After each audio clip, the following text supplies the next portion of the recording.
Johan från Fitzpatrick. Idag har vi en gäst här i Magnus Sjöqvist. Och vi ska prata om, ja, ni ser det ju i bild, vi ska prata om Kalas U-Bases idag. Kala är ett märke som vi på Fitzpatrick har distribuerat i några år nu och det har gått väldigt bra tycker vi och de har väldigt många coola modeller. Men det vi har varit mest imponerande och det jag tror att folk kanske känner till specifikt om Kala, det är ju de här Kala U-Base-basarna som sticker ut lite extra.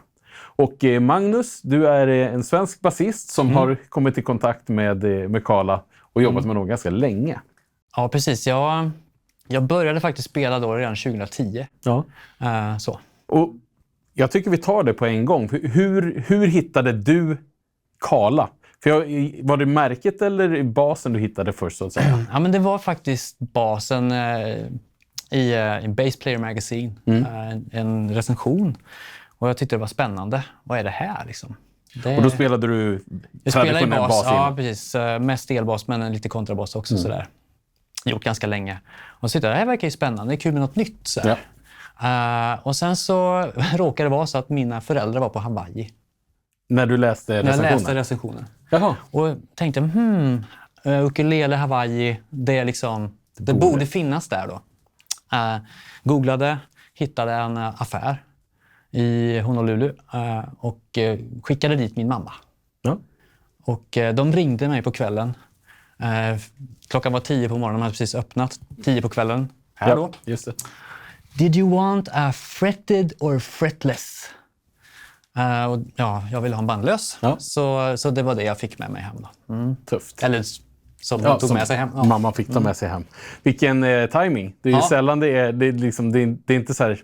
Du har inte valt det här kanske egentligen utan det är meningen att du skulle lite spooky kanske. Men och så fick jag den där. Kommer ihåg när jag fick den och bara jaha, det ska vi se. Kan vi göra något med det här? Ja, det. Och ganska snabbt så blev jag liksom väldigt kär i det. Ja, liksom. Det är kul det här. Och jag började komma på idéer jag ville göra liksom, och försöka använda det i massa olika situationer och så. Och när var det här sa du? 2010, så det har hållit på ett tag helt enkelt. Ja, precis. Och det är ju 15-årsjubileum i år. Så att jag var ju ganska tidig. Ja. Eller, väldigt tidig. Väldigt tidig får man säga. Och om jag inte har missförstått det hela så är faktiskt det här den basen i frågan. Det är Hawaii-basen. Precis. Det här är Hawaii-basen. Ja. Nu är den inkopplad. Ja, den har en liten sladd där. Den har en liten sladd. Men kan du inte berätta om den? Och det är lite scribbles på den också. Ja, precis. Den här har ju varit med om. Den är lite beat up liksom. Jag har testat massa olika saker. Just nu sitter det en mix. Jag kan plocka upp såna här ljud och spela liksom hammer-on. Så. Ja, försökt att hitta på nya sätt att spela på. Men jag var i Hawaii var jag inte. Jag var faktiskt i Nashville. Och då han råkade ha med den här och träffade på Bob Moore och Dennis Crouch på en bluegrass-klubb som heter Station Inn. Fick de skriva där. Det tycker jag som är legendariska basister då. Absolut.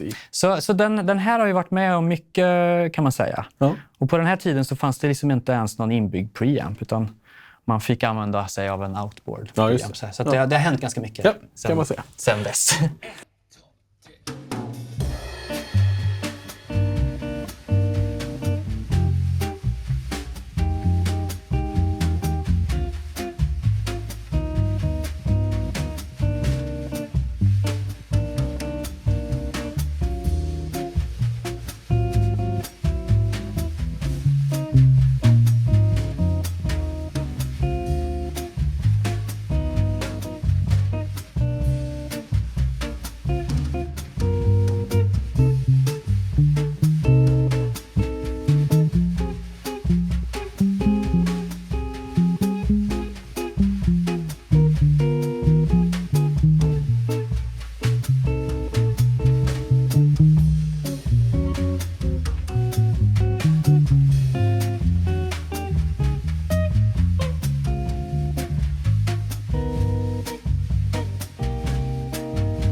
Okej, så du hittade det här, du såg recensionen, mamma fick ta med sig en hem eller köpa med sig en hem. Bara för att man har en så är det inte givet att man får börja jobba med det. Och börja jobba med Kala som märke. Nej, precis. Jag blev lite obsessed där. Och började göra videos och Till slut så hittade de mig. Liksom. Ja. Och vi började prata lite. Och jag åkte faktiskt ner till Frankfurtmässan och träffade dem 2013 tror jag det var. Ja. Och sen året efter så ville de, vill du bli artist hos oss? Ja. Och det ville jag. Ja. För att det var ganska trevliga andra artister också det här. Just det. Som Abraham Laboriel och Paquito Comolo från Paul Simons band. Och det har ju varit... Det har ju blivit liksom också en liten extra grej för jag lyckas träffa dem då. Såklart. Intervjua dem och faktiskt spela med dem lite. Så det är ju liksom... Det är ju verkligen en extra bonus. Såklart. Ja, det är coolt. Så det är ju över 10 år du har varit artist hos Kala nu. Ja. Och vad har det inneburit för dig? Vad har du fått göra i liksom att vara Kala-artist? Vad har det inneburit för dig rent praktiskt? Mest så har det varit att jag har fått prova lite nya instrument och sådär och så. Och sen har jag även jobbat med dem på namnmässan 7 gånger nu tror jag. Okej. Så de tycker att jag ska komma dit och hjälpa dem och göra lite reklam. Just det. Och det är jättekul. Och då får du sitta och spela jag spelar lite, prata med de som kommer och har frågor och försöker ge lite bra tips. Kanske till någon som testar för första gången och sådär. Just det.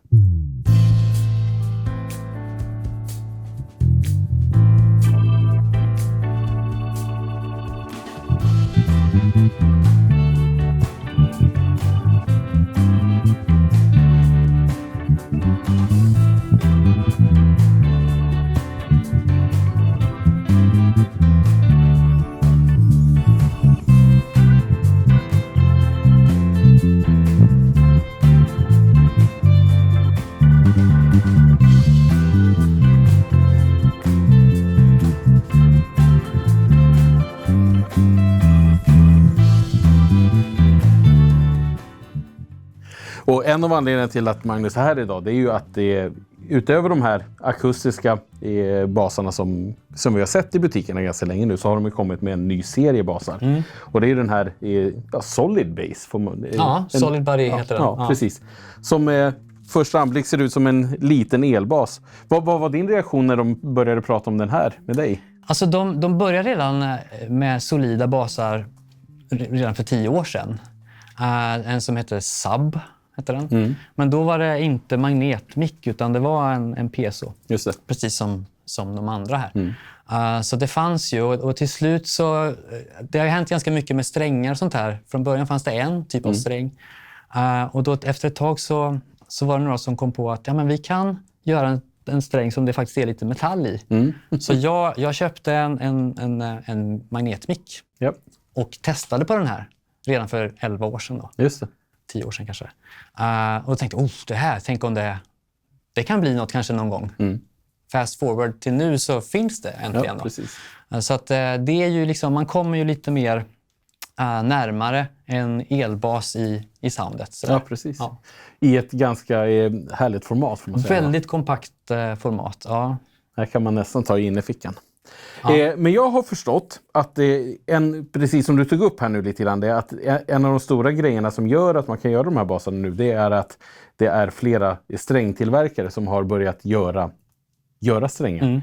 Du berättade att det fanns bara en från början, men kan du berätta det? För du har varit lite involverad i det här med utvecklingen av strängarna. Ja, folk märkte väl att jag höll på med det. Och jag blev kontaktad av några företag, de flesta faktiskt i Italien. Jaha. Det är mycket strängtillverkare i Italien.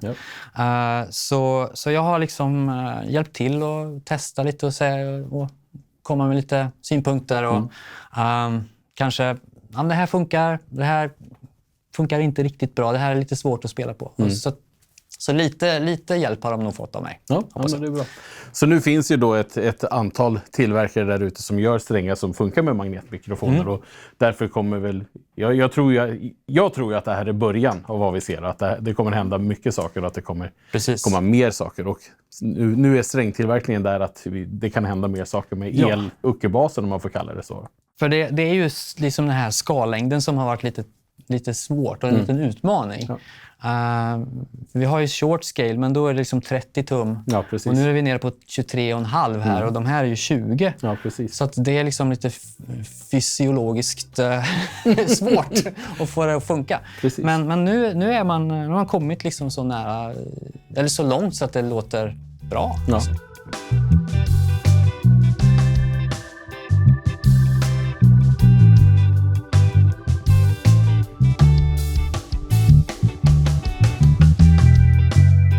Nu råkar jag veta att du var ju med från början där också med, om vi pratar om Owen och din tröja som du på dig med Road Toad. Ja. Kan inte du berätta lite grann? För det är ju ändå, det är där hela ukulelebas-grejen börjar egentligen. Ja, men lite så faktiskt.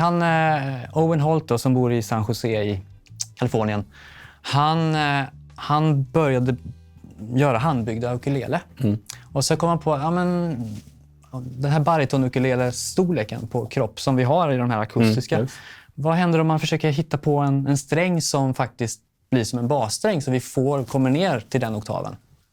Och han höll på att utveckla det och använde då polyureten som syntetgummi helt enkelt. Och sen försöka hitta rätt och så att det inte blir för gummiband.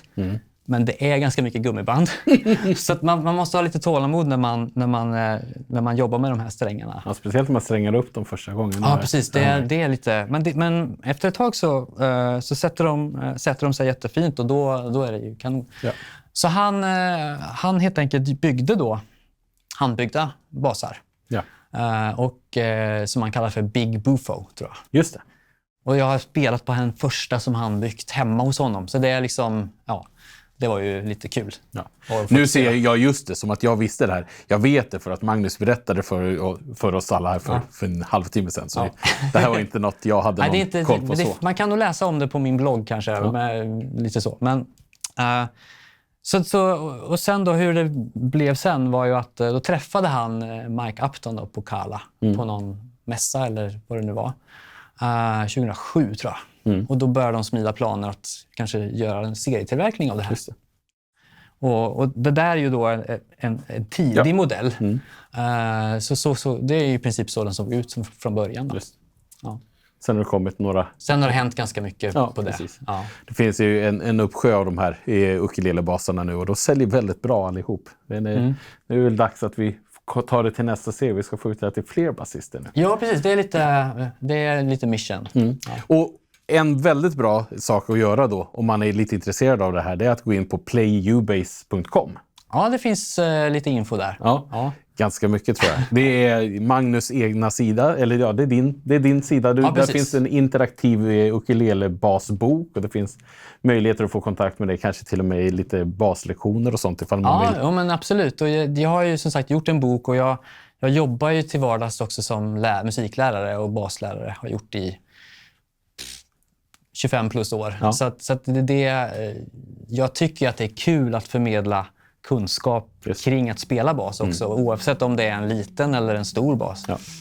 Ja. Så är det ju det är kul. Det är liksom det är jag på något sätt. Precis. Du och basen. Ja, precis. Basen och jag.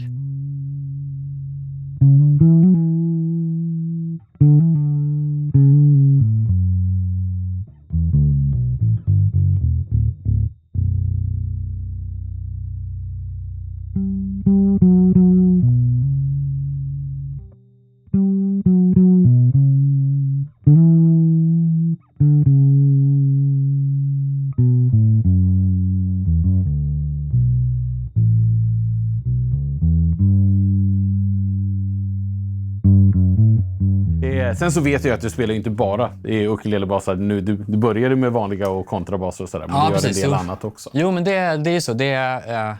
Jag försöker hitta någon balans där. För det är klart, det funkar till allting tycker jag. Men det är också trevligt att blanda lite så här. Och den handlar om vad man är ute efter för sound och så. De flesta sound kan man nu, tack vare de här nya basarna, faktiskt komma åt. Även i en sån här 23,5 tums bas, vilket är lite konstigt men häftigt. Hur har folks reaktioner varit då när du kommer till gig och de förväntar sig att de är med dig P-basen eller vad det nu är du har, och så har du med dig den gissar jag. Men så tar du fram en sån här bas också. Vad är... Ja, men oftast är det så här. De tittar och spejar och undrar, jaha, nu är det inspelad bas här. Ja. Man kan inte förstå att det är den där lilla som kan låta så där stort och låta så där maffigt. Nej, man har ju hört en del tillfällen när folk har spelat bandlös, som den här med de här gummisträngarna. Ja. Då. Och det låter verkligen kontrabas. Ja, det är verkligen otroligt egentligen. Men det funkar. Ja. Det gör det. Har det varit några reaktioner från bandkompisar och sånt där? Inte bara publiken, utan vad har folk sagt? Ja, men de flesta har ju varit... jag väljer ju mina bandkompisar väl. Så de tycker om mig. Ja. för det mesta. Vilken tur. Ja, och då tycker de också att det är okej att jag kanske har med en lite out of the ordinary. Ja. Fast det är det vi ska ändra på nu. Det ska ju bli liksom... Det här ska bli som... Ja, men varför inte liksom... Man spelar elbas och så är det några lugna låtar i sättet. Ja, perfekt att ha en U-bass med sig. Ja, precis. Det finns ju också en sån här grej, eftersom de ändå är ganska överkomliga i pris, men det är ändå toppkvalitet. Så om man är basist och inte spelar bandlös så ofta, men man vill ha en bandlös bas, så ett alternativ är ju att köpa en U-bass. Ja.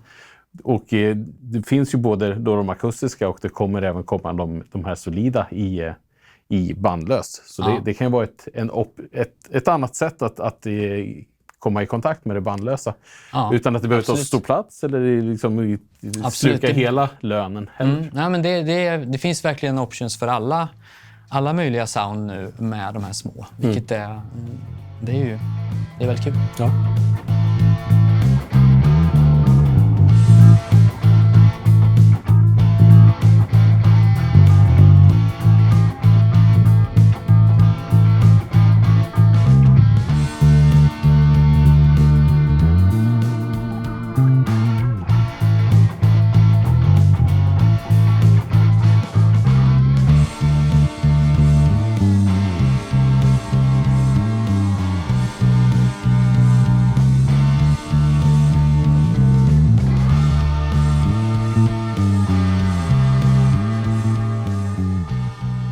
På årets NAMM-mässa så fick ju Kala ett pris också. Det stämmer. Kan du berätta om vad det var för pris, vad de vann? Ja, de har ju någonting som kallas för Best in Show. Ja. Med massa olika kategorier. Jag tror faktiskt Kala vann ett par stycken kategorier. Men den kategorin som var just för U-bass var Must Stock It. Så alltså, det här behöver vi ha i våran... ute i butiken? Ute i butik, ja. Just det. Och då var det just den här solida basen. Och det var lite kul för jag råkade ju vara där då och fick vara med och spela lite på den där morgonen. Ja, på prisceremonin. Gå upp tidigt och spela lite bas, solobas för massa folk. Ja, det är ju kul. Ja. Så det var väldigt roligt faktiskt. Ja, du förstår. Och vi blev ju stolta också eftersom vi representerar märket här i Sverige och här i Skandinavien. Att då blev just Kala som vann det här priset. Så det var väldigt kul. Med det sagt så skulle jag vilja tacka dig väldigt mycket för att du kom hit. För att du tog tid från din vardag för att vara med oss och promota de här fantastiska basarna som vi säljer. Så tack så mycket. Tusen tack. Ja.